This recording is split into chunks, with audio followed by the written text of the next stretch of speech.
안녕하세요. 저는 인천에 사는 평범한 30대 여성입니다.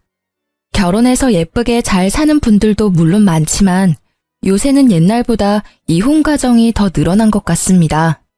사연 라디오를 듣다 보면 제 남편만큼이나 파렴치한 인간들이 많더라고요. 저도 오늘 속 시원하게 털어놓고 싶어 사연 보냅니다. 저는 친정아버지께서 의사셔서 어렸을 때부터 꽤 풍족한 집안에서 컸습니다. 주변 보면 가진 게 많지 않아도 화목한 집안들 많잖아요. 저희 집은 남들이 보기엔 부유했지만 화목한 집은 절대 아니었습니다. 아버지께서는 병원에 계시는 시간이 더 많았고 휴일에는 본인 시간을 보내시기 바쁘셨거든요. 친정 어머니께서도 바쁘시긴 마찬가지였습니다. 그래서인지 부모님과의 관계는 클수록 더 서먹해져만 가더군요. 그러다 보니 자연스레 독립도 남들보다 빨리 했고요. 부모님을 보면 저도 제 인생 스스로 살 길 얼른 찾아야 할 것만 같았거든요. 저는 젊었을 때 시작한 의류 사업이 잘 자리 잡아서 현재까지 사업을 운영하고 있습니다. 지금은 배를 고를 걱정 안 해도 되지만 초반에는 참 궁핍했고 많이 삐그덕거렸습니다. 그때 당시 저희 부모님께서 절 지원해 주시는 부분은 전혀 없었습니다. 부모님께서는 제가 사업하는 걸 탐탁치 않아 하셨거든요. 너 말이 사업이지 다른 사람들이 딸내미 뭐 하냐고 물을 때마다 내 속이 뒤집어진다. 옷 장사한다고 도저히 입이 떨어지지 않아.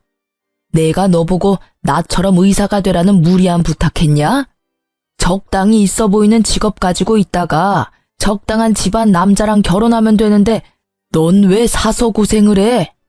가끔 연락하는 아버지께서 그렇게 폭언 아닌 폭언을 하시면 저는 자존감이 바닥쳐서 꽤 오랫동안 마음앓이했어요. 어머니께서도 다를 바 없으셨죠. 너는 기집애가 무슨 사업을 한다고 아버지 속을 뒤집니? 집에서 가만히 공주처럼 있으면 될 걸 말이다. 형제 자매도 없어서 고스란히 우리 재산 다 물려줄 텐데 어쩜 그렇게 쓸데없는 짓을 하고 돌아다녀? 가장 가까운 가족이 저를 비난하는 건 참 힘들고 모진 일이었습니다. 그걸 다 버티고 어엿하게 제 사업을 키우자 그제서야 어머니께서는 인정해 주시더군요. 하지만 아버지께서는 끝까지 저를 못마땅해 하셨어요. 아버지께선 몇 년 전 사고로 돌아가셨는데 장례식장에서 배웠던 아버지 지인분들을 통해 그래도 아버지께서 절 사랑하셨다는 것만은 알았습니다. 주변 분들에게 딸이 혼자 앞가림 잘한다며 제 사업도 자랑하셨다네요. 살아계실 때 한 번이라도 저한테 잘한다고 직접 말씀해 주셨다면 참 좋았을 텐데 조금 속상했습니다. 그런 가정 환경이다 보니 자연스럽게 저는 훗날 제 가정을 정말 잘 꾸리고 싶다는 욕심이 더 커져만 갔습니다. 그러다 저는 가난한 집 어느 아들과 사랑에 빠졌어요. 제가 조건을 따진 게 아니라 처음 만났을 때 남편이 자기를 칭한 말이에요. 아는 분 통해서 선을 보다가 남편을 만났거든요. 저는 가난한 집 아들입니다. 네? 초면에 좀 당황스러우셨죠? 죄송합니다. 제가 대기업에 다니고 있어서 제 허물만 보고 다가오는 여자들이 많아요. 하지만 제 알맹이를 보고 도망가기 일쑤죠. 제가 돈을 많이 번다고 해서 저희 집이 잘 사는 건 아니니까요. 그동안 상처받았던 일이 많으셨나 봐요. 세아 씨는 어떤 분이세요? 저요? 저야말로 아버지께서 의사셔서 제 허물만 보고 다가오는 사람들이 많았죠. 유복하게 자라셨겠네요. 저랑은 완전히 다른 가정 환경에서 자라셨을 것 같아요. 그렇게 커피를 마시면서 저희는 이야기를 몇 시간이나 나누었습니다. 시간이 얼마나 지난지도 체감이 안 될 정도로 배고픔도 잊은 채 서로의 이야기에 빠졌습니다. 저희는 점심쯤 만나서는 저녁이 되어서야 겨우 식사를 함께 했습니다.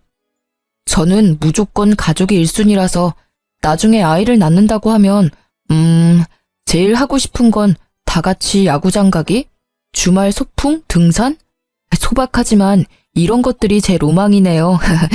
세아 씨는요? 저도요.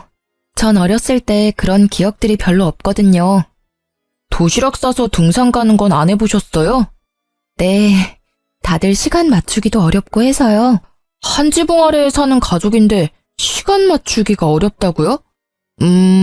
그럼 이번 주말에 저랑 등산 가실래요? 도시락은 제가 쌀게요.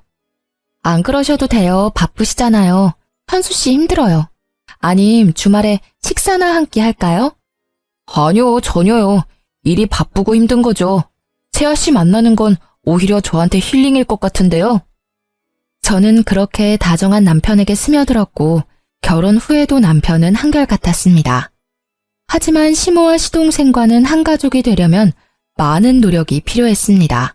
결혼하고 보니 시댁 식구들과 가족같이 지내는 분들이 정말 존경스럽다고 생각했어요. 그래서 저도 최선을 다하려고 노력했습니다. 시어머니께서는 정말 기운이 팔팔하시고 어디 아픈 곳 하나 없으신 아주 건강한 분이셨어요. 어머님, 제가 어머님 곁에서 보니까 따로 운동도 안 하시는데 건강은 정말 타고나신 것 같아요. 남편이 어렸을 때부터 잔병치레 하나 없었다고 하더라고요. 보니까 어머님 닮아서 그이가 튼튼한 거였네요. 내가 아들들한테 줄 건 없다지만 유전자 하나는 기가 막히게 물려줬지. 그렇고 말고. 건강이 제일 큰 자산이라는 말이 있잖아요. 이미 돈 주고 못 살 자산 그이한테 물려주신 거죠. 그런데 어머님, 혹시 운동 삼아서 간단한 일이라도 시작해보시는 건 어떠세요? 적적한 시간도 때우실 겸요. 어머, 너 몰라서 하는 소리야. 내 하루가 얼마나 바쁜데. 적적한 시간이라고는 없으니까 내 걱정은 마라. 네, 어머님. 제가 시모께 일을 권해드린 건 다름이 아니라 남편이 밤마다 시름시름 앓았기 때문입니다. 여보, 입맛이 없어? 요새 부쩍 밥을 못 먹는 것 같아. 내가 모르는 무슨 걱정이라도 있어? 그게 실은... 아니다. 왜 말하려다 말아. 그러지 말고 나한테 말해봐. 당신은 돈 얼마나 모았어? 아니, 언제부터 돈 모았어? 나? 맨 처음 사업 시작했을 때는 본전도 못 찾아서 저축은커녕 입에 풀칠도 못했었지. 그러다 점차 자리 잡고 바로 몇십씩이라도 저축 시작했지. 벌수록 저축하는 금액 점점 늘려갔고. 근데 그건 왜? 그럼 그렇게 사회생활하기 전에는 모아둔 돈 있었어? 어렸을 때 받았던 용돈이라든지. 어렸을 때부터 모아둔 돈은 통장에 있지. 장모님께서 관리해 주셨어? 19살 때부터 내가 관리했어. 갑자기 그건 왜? 이제 나 당신이랑 결혼도 했고 수입 관리는 내가 하고 싶은데 엄마한테 뭐라고 말하면 좋을까? 여태까지 엄마께서 해주셨으니까 감사하다고 인사드리면서 자연스럽게 통장을 달라고 할까? 남편과 각출해서 생활비를 쓰다 보니 저도 미처 신경 못 쓴 부분이었습니다. 남편은 어렸을 때부터 가난한 집의 가장이다 보니 당연하게 월 수입을 계속 시어머니께 드리고 있었어요. 그리고 도련님은 남편과 1살 차인데 아직까지 취준생이었죠. 그런데 남편 말을 들어보면 도련님께서는 취업할 의지가 안 보였어요. 요새는 컴퓨터 게임에 빠졌다고 하더라고요. 도련님은 제 앞에서도 낯을 많이 가렸고 면접도 제대로 볼 수 있을까 싶을 정도로 내성적으로 보였습니다. 물론 남편이 용돈은 드리겠지만 더 이상 월급 전체를 시어머니께 드릴 수 없다 판단한 남편은 고민하다 시모께 솔직하게 말씀드렸습니다. 엄마, 이제 저도 결혼했고 어엿한 가정이니까 제 월급은 제가 관리할게요. 그동안 감사했어요. 앞으로 용돈은 적은 금액이지만 챙겨드릴게요. 뭐? 그게 뭔 소리다냐? 현수 네가 이 집의 가장인데 네 월급 없으면 우리는 어떻게 살라고? 엄마, 저 이제 세아 씨랑 결혼했으니 이 집에서는 독립한 거잖아요. 세아, 너 말해봐라. 네가 우리 현수 꼬드겼냐? 너는 넉넉한 의사 집안에서 태어났다며? 가진 게 우리보다 많을 거 아니냐? 벼룩의 간을 빼먹어라. 어떻게 우리 장남 월급까지 가져가려 해? 가만 보니 그래서 나한테 은근슬쩍 일하라고 권유했던 거구나? 너 정말 무서운 애야. 어머님, 그런 게 아니라요. 엄마, 도대체 왜 이래요? 세아씨 앞에서 나 창피해 정말. 애초에요, 내가 결혼했으면 먼저 말 꺼내기 전에 엄마가 나한테 통장 줬어야 하는 거 아니에요? 형, 엄마한테 소리 지르지 마. 형수님 너무하시네요. 결혼한 지 얼마나 됐다고. 형수님은 형 월급 없이도 잘 살겠지만 엄마랑 나는 형이 돈 안 주면 굶어 죽어요. 조용하던 도련님도 처음으로 발악하듯 제게 따지더군요. 시댁 식구들의 원망과 비난이 모두 저를 향하자 저는 어쩔 줄 몰랐어요. 손발이 덜덜 떨리는데 남편이 괜찮다며 제 손을 꽉 잡아주더라고요. 그러자 용기가 생겨서 남편의 편에 저도 설 수 있었어요. 어머님께서는 앞으로 일하실 생각은 전혀 없으세요? 고생스러운 일 밖에서 하라고 말씀드리는 거 절대 아니에요. 어머니 나이대 분들 밖에서 일하면서 즐겁게 지내시는 분들 많아요. 일이 돈을 버는 수단도 맞지만 삶의 활력을 불어주는 때도 있어요. 그리고 각자의 몫이라는 게 있잖아요. 제가 조심스럽게 말씀드리자면 남편만 이 가정을 위해서 일하고 어머님이랑 도련님은 뭐 하셨어요? 게다가 도련님은 몇 년째 취준생이라고 들었어요. 이젠 눈을 낮추고 다른 길 찾아야 하지 않을까요? 냉정하게 이제 밥벌이 해야 할 나이 아니에요? 언제까지 형 울타리 안에서 형이 버는 돈만 쓸 거예요? 뭐가 어째? 순진해 보였는데 할 말은 다 아는 애였구나 너. 일하면 내가 정부 보조금도 못 받는데 못하러 일을 해. 멀쩡한 정승 같은 아들 둘이 있는데 내가 꼭 일을 해야겠니? 아이씨, 형수님, 말씀이 심하잖아요. 저는 뭐 대기업 가면 안 된단 말이에요?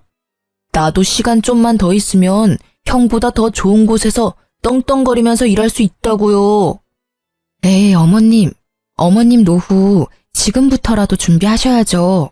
그이가 용돈은 챙겨드릴 수는 있지만요. 이렇게 몸 멀쩡히 건강하시고 아직 은퇴 나이도 아니신데 그이 월급 다 가져가시는 건 아닌 것 같아요. 그의 경제관념이 걱정이시라면 제가 통장 관리할 테니 이제 걱정 마시고 결혼했으니 저한테 넘겨주세요. 그럼 제가 도련님 취업 자리도 같이 알아볼게요. 그리고 도련님, 거울 좀 보세요. 이발은 언제 하셨어요? 면접 볼 의지는 있으세요? 매일 컴퓨터 게임하느라 방에 틀어박혀 있으니 머리카락이 저랑 비슷할 정도로 잘하셨어요. 단발머리로 면접 보겠다고요? 제가 오목조목 할 말 다 하자 시모와 시동생은 당황하더군요. 할 말을 제가 다 해주자 남편은 행복한 얼굴이었어요. 그동안 자리 잡았던 근심 걱정과 그늘이 얼굴에서 다 사라지더라고요.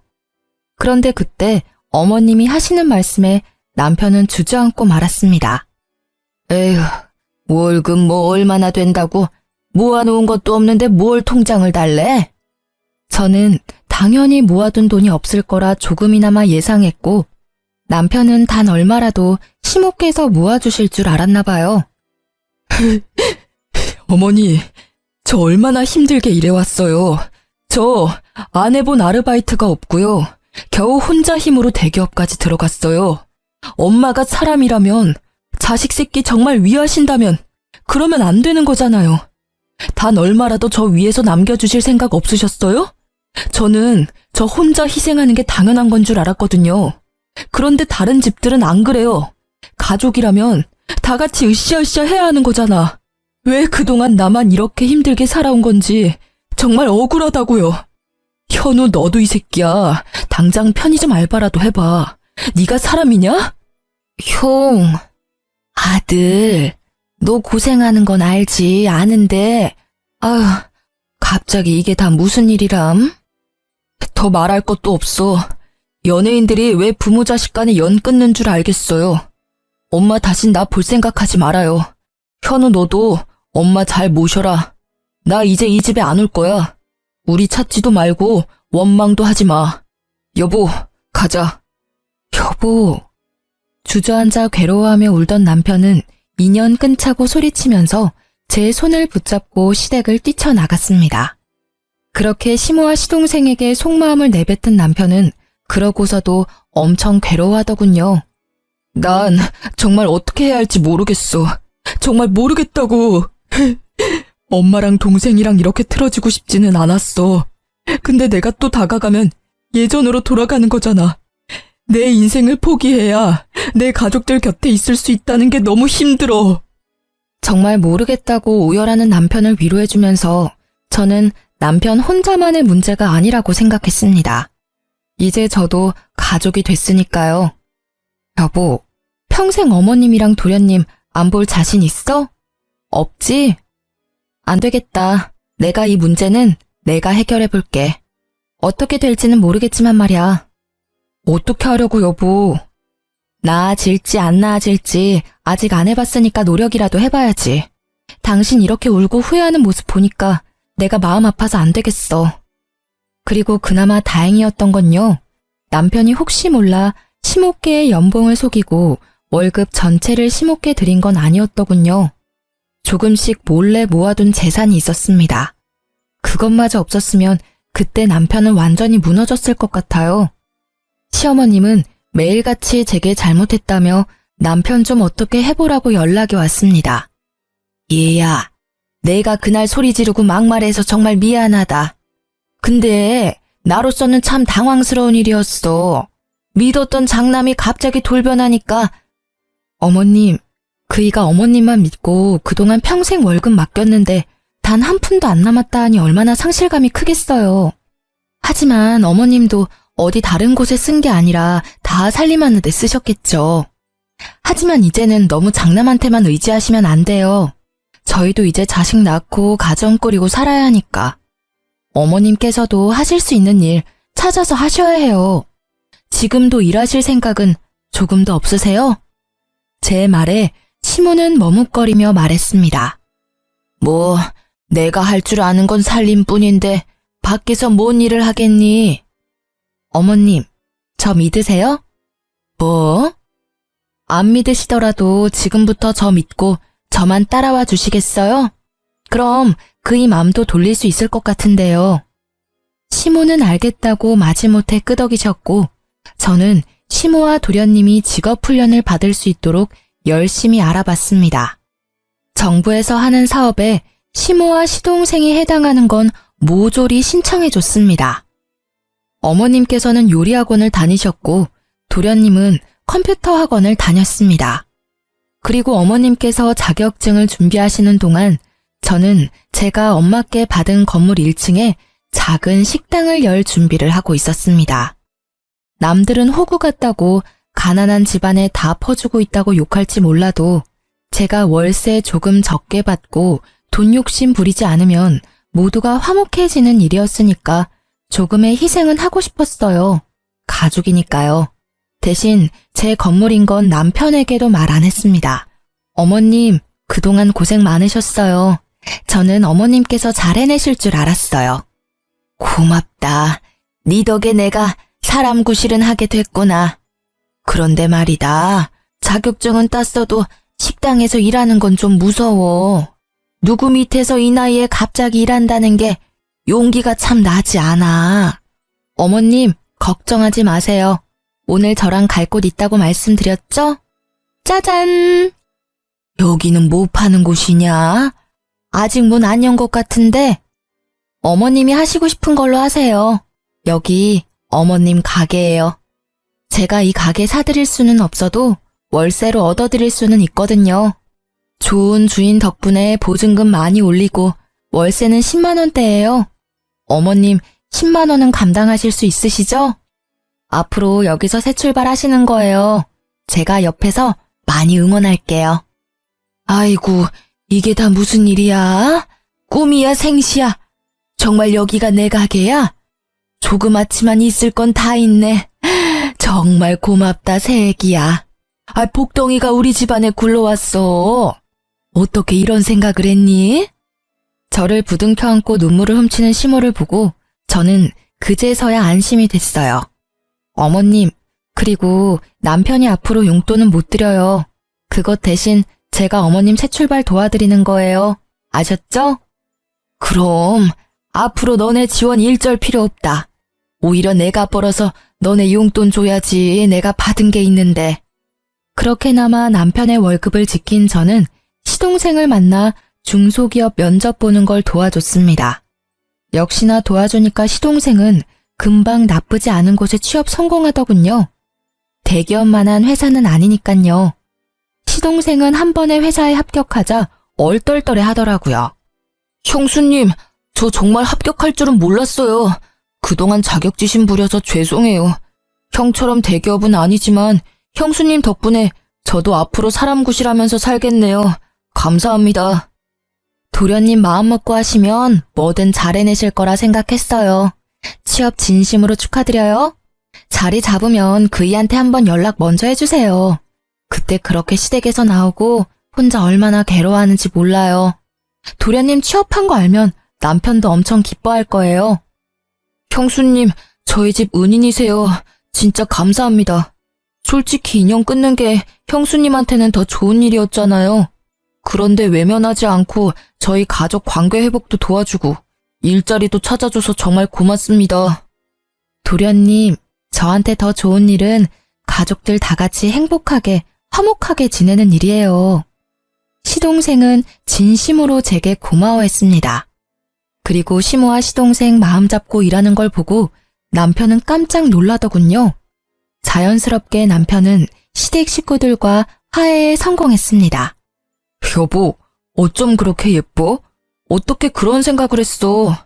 난 내 신세 한탄만 했지 상황을 바꿔보려고 노력하지는 않았어. 그냥 난 내가 돈 벌어다 우리 집에 갖다 주는 것만으로 내 역할 다 했다 생각했어. 그런데 그게 독이었지. 더 빨리 바뀔 수 있었는데. 내가 그렇게 만든 거야, 모두를. 그런데 당신은 현명하게 모두가 행복할 수 있게 도와줬어. 정말 고마워. 내가 평생 당신한테 잘할게.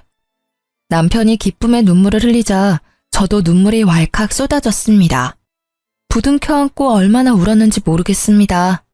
그렇게 평화를 되찾은 줄 알았으나 제 평화는 오래가지 않았어요. 여보, 출장 잘 다녀와요. 몸 조심하고 내가 꿈을... 아니다. 그냥 조심해서만 다녀와요. 여보, 나 보고 싶어도 조금만 참아. 서방 일 열심히 하고 올게. 도착하면 전화할게. 근데 연락 자주는 못할 거야. 이번에 중요한 미팅 건이라. 알지. 난 걱정하지 말고 다녀와요. 전날 안 좋은 꿈을 꿔서 저는 남편에게 말하려다 혹시 미팅에 지장이 있을까봐 입을 다물었습니다. 그저 몸 조심해서 다녀오라는 말만 반복했죠. 그런데 남편을 마중하고 저도 출근해서 제 직원들이랑 회의를 바쁘게 할 때였어요. 핸드폰에 남편의 부재중이 여러 번 찍히더라고요. 아직 도착할 시간도 아닐 뿐더러 남편은 제가 회의를 하고 있다는 것도 알 텐데 지금 전화를 할 리 없다고 생각했죠. 예감이 안 좋아 저는 잠시 회의를 중단하고 울리는 남편의 전화를 곧바로 받았습니다. 여보세요? 몇 초 정적 뒤에 익숙한 남편의 음성 대신 낯선 음성이 제게 말을 걸어왔어요. 이현수 씨 가족분이시죠? 네, 그런데 제 남편 전화인데 전화 받으시는 분은 누구시죠? 구급대원입니다. 위치는 강원도 양양이고 차 전복 사고가 났어요. 이현수 씨 휴대폰 비상 연락처로 전화드렸어요. 환자분 지금 출혈도 심하고 도착하면 긴급 수술 들어갈 것 같습니다. 땡땡 병원으로 옮기는 중이니까 지금 바로 오실 수 있으세요? 다급한 목소리의 구급대원의 말을 듣고 머릿속으로는 보이스피싱인가 싶었어요. 하지만 돈을 요구하는 게 아니라 병원으로 곧바로 오라는 말에 바로 정신이 들더군요. 주저앉아 슬퍼할 시간도 없었어요. 바들거리는 몸을 겨우 일으켜 직원 한 명에게 부탁해서 병원으로 갔습니다. 제가 운전을 하면 큰일 날 것 같고 택시를 타야겠다는 생각도 안 들었거든요. 어떡해. 대표님, 괜찮을 거예요. 진정하세요. 다행히 남편보다 더 일찍 도착해서 저는 구급차를 기다리고 있었어요. 응급실에 곧바로 교통사고 환자라고 시끄럽게 들어오는데 제 남편인 걸 직감했죠. 그런데 남편 옆에 나란히 실려온 젊은 여자가 있었어요. 보호자님, 이현수 환자 바로 수술 들어갈게요. 저 옆에 여자분은 왜 같이 실려왔나요? 동승자라고 하던데요. 바쁜 간호사에게 더 묻지는 못하고 저는 곧바로 남편의 소지품을 건네받자마자 핸드폰을 확인했습니다. 남편의 상사가 여러 통 전화가 와 있더군요. 뒤늦게 제가 남편 상사와 통화를 하게 되면서 남편과 같이 실려온 여자가 남편 회사 인턴 직원이라는 걸 알게 됐습니다. 남편이 분명 이번 출장은 혼자 간다고 말했었지만 일정이 바뀌어서 같이 가게 됐나 보다 생각했습니다. 시모와 시동생에게도 연락을 하고 나서야 저는 다리에 힘이 완전히 풀려서 수술실 앞에 주저앉았습니다. 그렇게 혼자 소리 없는 눈물을 흘리는데 통화한 지 얼마 안 된 시모께서 한달음에 응급실에 달려오셨습니다. 아이고, 많이 놀랐지, 아가? 어머님. 내가 여기저기 물어보니까 다행히 머리는 안 다쳤다고 한다. 얼마나 다행이니? 너는 괜찮냐? 어머님이 오히려 제 앞에서 무너지실 줄 알았는데 되려 저를 위로해 주시더군요. 남편은 회복실에서 몇 시간 있다가 일반 병실에 옮겨졌어요. 여보, 괜찮아? 여보. 으이그 이놈아. 네 마누라랑 네 엄마랑 놀라서 심장이 다 쪼그라들었다. 다리 골절 수술을 한 남편은 다행히 마취가 풀리니 다리 외에는 전부 괜찮아 보였어요. 세아야, 너무 걱정하지 마라. 우리 집 장남은 내가 간병할 테니 너는 아무런 걱정하지 마. 제가 회사의 중요한 프로젝트 때문에 어쩔 수 없이 간병인을 쓴다고 하니 시모께서는 간병인을 자처했어요. 어머님 힘드시니까 제가 간병인 알아볼게요. 아니다, 그럴 필요 없다. 내가 있는데 뭐하러 아깝게 돈을 쓰냐. 현수도 내가 더 편할 거야 아마. 어머님, 감사해요. 아유, 가족끼리 뭘 감사냐. 그럼 저 옆 병실에 잠시 인사하고 올게요. 응? 남편이랑 같이 가다가 사고 난 거니까 따로 인사는 해야 할 것 같아서요. 경황이 없어서 못 살펴봤어요. 남편이랑 같이 실려온 인턴 직원이 옆 병실이거든요. 에그머니나, 그럴 필요 없다. 내가 이미 인사 다 했어. 네? 아, 그러셨어요? 그쪽은 팔에 금 간 거 말고는 뭐 크게 다치지도 않았어. 그러니 아가 네가 걱정할 필요 없다. 그나마 다행이네요. 그나저나 그이 정말 괜찮은 거 맞을까요? 의사 선생님 말로는 머리는 안 다쳤다고 하셨었는데 저렇게 말도 없고 내내 눈만 감고 있으니까 저 슬슬 걱정돼요. 괜찮다. 괜한 걱정하지 마. 회복 중이니까 다 괜찮아질 거야. 그렇게 남편이 사고 후유증으로 말을 안 하는 줄 알았던 저는 뒤늦게 남편의 행동의 의미를 알게 됐어요. 저를 가족같이 생각해준 도련님 덕분에 모든 진실을 알게 됐습니다. 도련님, 갑자기 여기까지 무슨 일이세요? 형수님, 저 은혜 갚는 거예요. 은혜요? 갑자기 무슨 말씀이세요? 너무 놀라지 마세요. 형 여자 있어요. 그 같이 사고 났다던 여자 인턴 직원이요. 네? 저는 머리를 세게 한 대 맞은 것처럼 멍해지더군요. 그런 제게 도련님은 남편의 차 블랙박스 영상을 보여줬어요. 보험회사에 제출할 영상 보고 있는데 둘이 심상치 않은 사이였어요. 제가 좀 더 알아보니까 출장은 무슨 강원도 양양에 둘이서 놀러 가다가 사고 난 거예요. 침묵할까 했는데 이건 정말 아니잖아요. 형수님이 우리 형한테 어떻게 해줬는데 우리 집안에 어떤 사람인데 저 그런 더러운 꼴은 못 보겠어서 많이 고민하다가 형수님한테 알려드리는 거예요. 죄송해요. 도련님이 뭘 죄송해요. 오히려 제가 엄청 감사해요. 숨길 수도 있었을 텐데 이렇게 알려주셔서 정말 감사해요. 어머님도 아시는 거예요? 그게... 아셨군요. 아셨으니까 간병도 어머니께서 하신다고 자처하셨을 거예요. 이제 보니까 앞뒤가 딱딱 맞네요. 도련님, 마지막으로 제가 부탁 하나만 해도 될까요? 네, 편하게 말씀하세요, 형수님. 저한테 말씀하셨다는 거 당분간 비밀로 해주시겠어요? 네, 그럼요. 비밀로 할게요. 형수님이 저 사람 구실하게 만들어줬잖아요. 이거면 형수님한테 은혜는 갚은 거죠? 네, 충분해요. 나머지는 제가 알아서 할게요. 저는 남편과 상간녀가 정신 차리자마자 법정에 설 수 있도록 이혼 소송과 상간녀 소송을 준비했습니다. 바람난 거 들통난 것도 모르는 남편은 태어나자 제게 엄청 싸늘하게 굴더군요. 당신은 일이 남편보다 중요하지? 어떻게 나 태어났는데 병원에 안 와? 간병도 모조리 우리 엄마한테 맡기고 간병비는 챙겨드렸어. 아니 남편 병원살이 하는데 잘 먹는지 잘 회복하는지 어쩜 하나도 신경을 안 써? 아이고 이번에는 우리 현수가 서운할 만했다. 아무리 내가 신경 쓰지 말라고 했어도 세아 너 어쩜 그렇게 무신경하니? 이번에 내가 너 다시 봤다. 내가 하는 일은 적어도 당신처럼 날 배신하지는 않거든. 노력한 만큼 일은 내 가치를 알아줘. 어머님 다 알고 계셨으면서 왜 말씀 안 해주셨어요? 다 아시면서도 저한테 무신경하다는 말씀이 나오세요. 이 여자가 지금 뭐라는 거야? 이제 위아래도 없지? 눈치채고 아무런 말 못하는 시모랑 달리 남편은 계속해서 제게 떵떵거리며 큰 소리쳤어요. 그럼 내가 상간녀랑 데이트하다가 사고난 남편까지 간병해야 하니? 여보, 어떻게 알았어 그걸? 제가 참지 못하고 그 찌질한 얼굴에 뺨을 올려붙이자 시모는 세상 무너진 듯 소리를 질렀어요. 아이고, 내 장남 얼굴에 감히 무슨 짓이냐? 아, 그 기집애가 꼬신 거야. 난 정말 안 넘어가려고 애를 썼다고. 그렇다고 남편 뺨을 때리냐?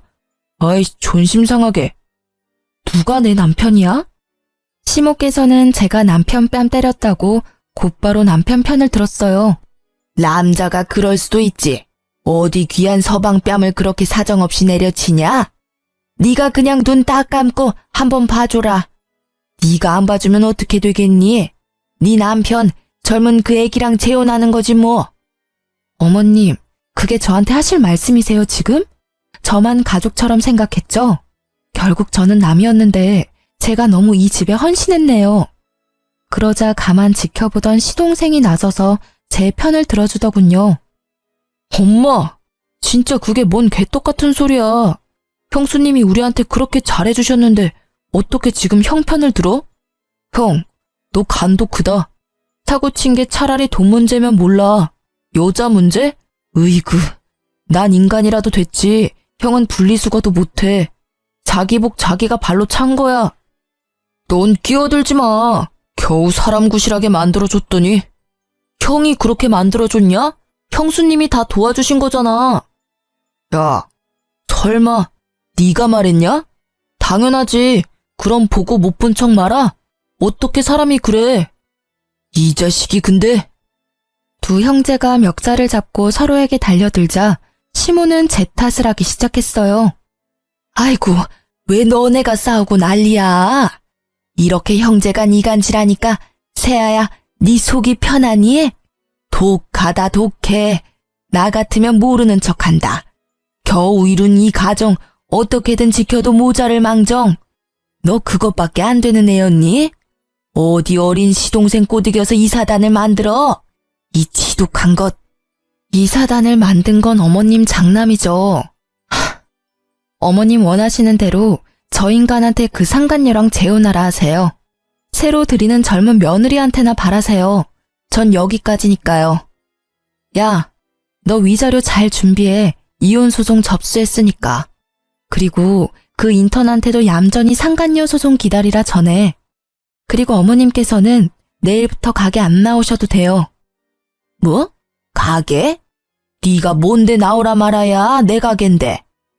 아, 제가 그걸 말씀 안 드렸어요? 보증금을 아무리 많이 줬다 해도 월 10만 원 월세 너무 싸다고 생각 안 하셨어요? 주변 상인들 월세 10배 넘게 내는데 뭔가 이상하다 생각 안 하셨냐고요? 뭐가 이상해? 너무 좋은 주인분이시다 생각했지 뭐. 제가 그 건물 주인이에요. 엄마한테 결혼 좀 받은 건물이거든요. 이제 거기 새로 새놓을 거니까 안 나오셔도 된다고요. 뭐? 어머, 그게 네 건물이야? 그런 중요한 말을 왜 이제야 해? 긴 말 필요 없고 현수 너 세아한테 얼른 사과해라.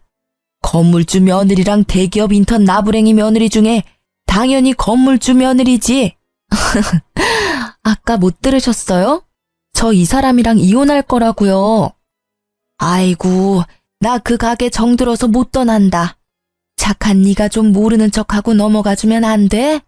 내가 또 어디 가서 일자리 구하겠어. 저한테는 정 같은 건 없으시고 그 건물에는 정이 많이 드셨어요? 어머님, 정말 끝까지 이기적이시네요. 잘나고 귀한 어머님 장남한테 가게 하나 구해달라고 하세요. 여보, 그러지 마. 왜 이렇게 극단적이야? 일단 우리 둘 집 가서 다시 얘기하자, 응? 내가 이렇게 빌게. 정말 잘못했어. 잠시 내가 미쳤었나 봐. 갑자기 버는 돈이 족족 나한테 들어오니까 어떻게 어디에 써야 할지 모르겠더라. 그런데 그 애가 맛있는 거 사달라고 할 때마다 사주는데 희열감이 느껴졌어. 젊은 여자애랑 데이트다운 데이트하니까 왜 나 젊었을 때는 이런 데이트 못했을까 싶고 너무 설렜어. 그래서 그랬던 거야. 그 여자애가 좋았던 게 아니라 그 상황이 좋았던 거라고. 남편의 머릿속 사상은 상상 이상으로 역겨웠습니다. 지가 뭘 잘못했는지 모르면서 아직 다친 다리가 회복되지 않은 남편은 절뚝거리는 다리로 눈물까지 쏟아내며 저를 붙잡더군요. 그리고 저를 못 나가게 막는 시모에게 말했어요. 어머님, 그동안 제가 가족이라고 절감한 월세 한꺼번에 청구해드려요? 아이고, 미안하다. 잘못했어. 그날 시동생이 배웅해줬고 그게 시댁에서의 마지막 일이었습니다. 그런데 겁도 없이 간이 큰 상간녀는 제 번호를 알아냈더군요. 우리 좀 만나요. 건방지구나. 어딜 오라가라야. 시끄럽고 당장 나 있는 곳으로 오라고. 대학 졸업반인 상간녀는 어린애 떼쓰듯 저를 자기 회사 및 카페로 불렀어요.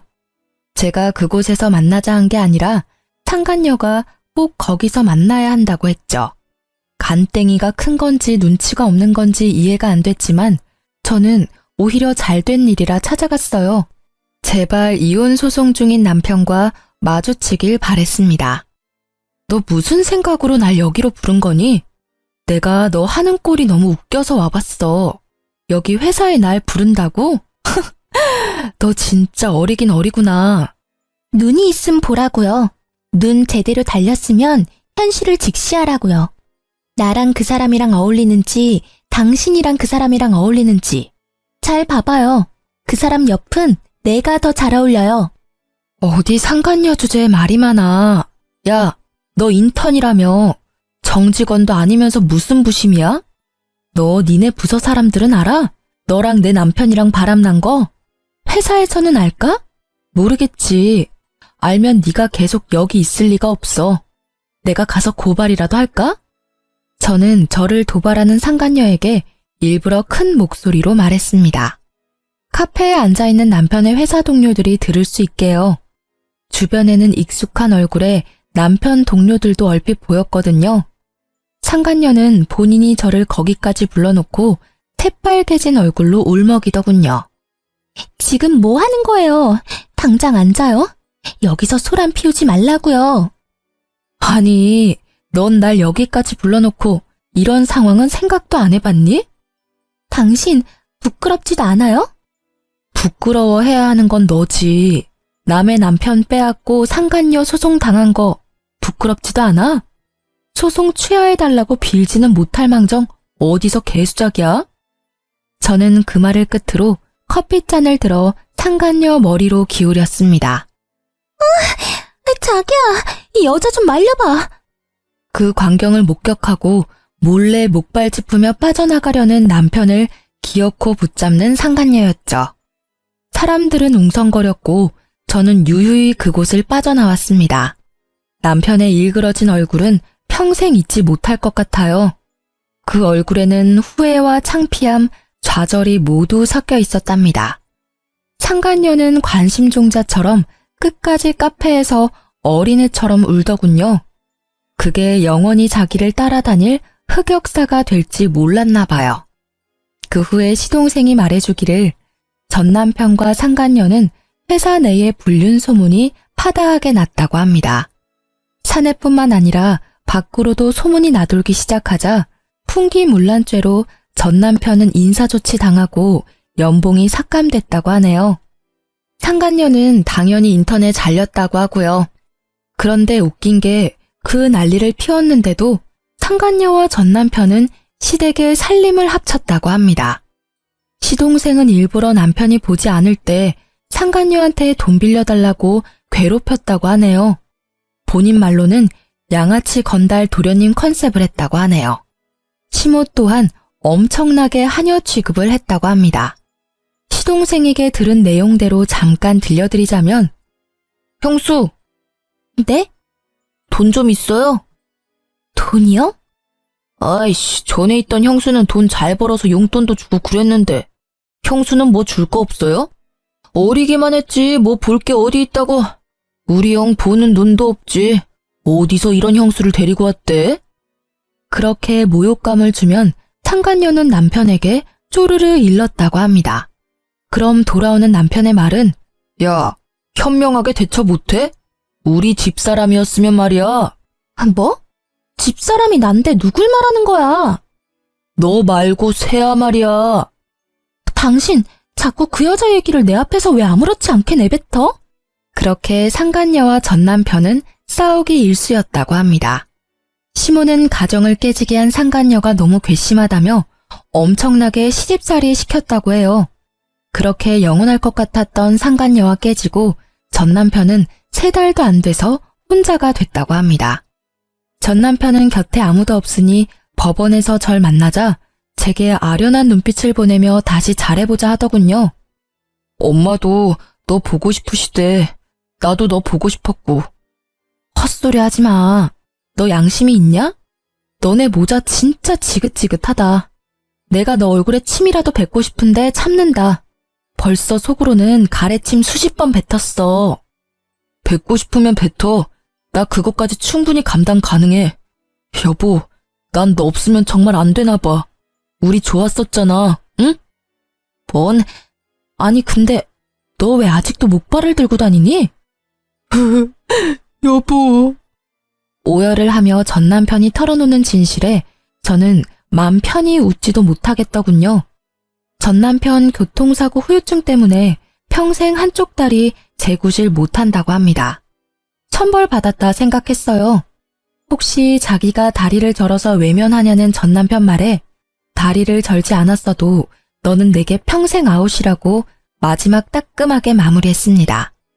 전 시동생에게 듣기로 전 남편은 그나마 있는 재산마저도 제게 위자료로 물어주고 빈털털이래요. 게다가 또 시모의 소나기에 붙잡혔대요. 월급은 예전처럼 전 시모가 관리하고 전 시모는 다시는 일을 하지 않겠다고 전 남편에게 으름장을 놨다더라고요. 평생 서로의 지옥에서 영원히 못 빠져나오길 간절히 기도했네요. 다행히 전 시동생은 그 집에서 독립했다고 해요. 알아서 돈 관리하며 잘 살고 있다고 합니다. 상간녀는 제발 고소 좀 취하해달라고 싹싹 비는데 알바라도 해서 위자료 내라고 했죠. 아님 네 부모님한테 받으러 간다니까 어린 상간녀는 잠수를 타더군요. 그러다 상간녀는 부모한테 고소장을 들켜서 상간녀 엄마가 직접 상간녀 머리채를 제 앞까지 끌고 와서 딸 교육 제대로 못 시켰다며 사죄하셨습니다. 양쪽 위자료 두둑히 받아서 저는 새 출발하려고요. 사실 그 돈 없어도 저는 잘 살겠지만 금융치료라도 받아서 조금은 마음 회복됐습니다. 바뀌지 않을 것 같던 시동생은 인간됐고 바뀌지 않을 것 같던 시모는 여전히 안 바뀌었고 좋은 사람인 줄 알았던 남편은 좋은 사람이 아니었어요. 사람은 정말 겪어보지 않으면 알 수 없다는 말을 너무 온몸으로 겪어서 많이 힘들었습니다. 그래서 제게 앞으로는 좋은 일만 가득했으면 좋겠어요. 여러분이 끝까지 긴 제 사연 들어주셔서 오늘은 잠도 푹 잘 것 같아요. 감사합니다.